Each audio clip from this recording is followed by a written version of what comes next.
Randy Moss opened up about cancer battle, support he received, and helping Deion Sanders. I was overwhelmed. It hit like a ton of bricks. Randy Moss opened up about battle with cancer. Former Patriots wide receiver Randy Moss was diagnosed with stage 2 bile duct cancer in late 2024, forcing him to step away from his post-playing career as an ESPN NFL analyst. Thankfully, Moss went into remission and is set to return to his television role on Sunday, NFL Countdown. Moss recently discussed the difficult process in an interview with Robin Roberts on Good Morning America. Roberts explained in the segment that part of Moss's cancer treatment involved having a complex 6-hour procedure that removed parts of several organs, along with chemotherapy and radiation. I was nervous because of the doctor talking about that C word, Moss says of being told about his cancer diagnosis. I just think that when you live your life, you know a certain type of way of, eating right, taking care of your health, and all of a sudden you get diagnosed with cancer, he said. I was overwhelmed. It hit like a ton of bricks. Moss said he came in at a stage 2 at the time of diagnosis. Alongside Moss in the interview was his wife, Lydia. It was hard for me because he didn't want out help, Lydia told Roberts, because he's used to doing everything on his own. And I think as much as he tried to push us away, he realized we needed him and he needed us. Eventually, Lydia, leading Randy's support system, was able to get through. And with Moss undergoing the successful procedure, he was given the welcomed news of remission. Still, the jarring episode led Moss to reflect on the earlier death of his older brother, Eric. In 2019, my brother mysteriously dies of heart failure. And I didn't really have time to talk to my brother when he left, Moss explained.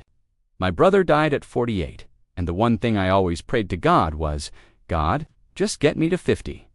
Amid the struggle, Moss noted that his mutual support of former competitor but longtime friend Deion Sanders, who also recently revealed a cancer battle of his own, inadvertently caused him to reflect on his brother. He called me, Moss said of Sanders, and the first thing he said is, I need you. And when he said that, it took me back to my brother, conveying the advice he'd received from his wife to not shut himself out from his family and loved ones. Moss said that he helped Sanders. He texted me back a couple days later and told me thank you, Moss recalled of Sanders. That was more of a burden lifted up off of my chest because of what I'd been going through over the last couple of years, that I could finally be there for somebody. Randy Moss was somehow not the first wide receiver selected in the 1998 NFL Draft. Moss was picked 21st by the Vikings. But can you name the lone receiver who was drafted ahead of him? Answer at the bottom. Hint. He once received a very famous and controversial lateral from Frank Wycheck. Scores and schedules tonight. The Red Sox begin a 3-game series in Arizona. Against the Diamondbacks at 9:40 p.m., rookie Peyton Tal is set to make his second MLB start on Saturday. Boston College football will face Michigan State on the road at 7:30 p.m., also on Saturday. The Revolution travel to play the Chicago Fire at 8:30 p.m., and on Sunday, the Patriots host the Raiders at 1 p.m. in New England's season opener. More from Boston.com: a revolutionary bike as part of the club marking its 30th anniversary. The Revolution recently released a detailed look back at one of the greatest moments in team history, when Taylor Twellman scored a bicycle kick in the 2007 Eastern Conference Championship.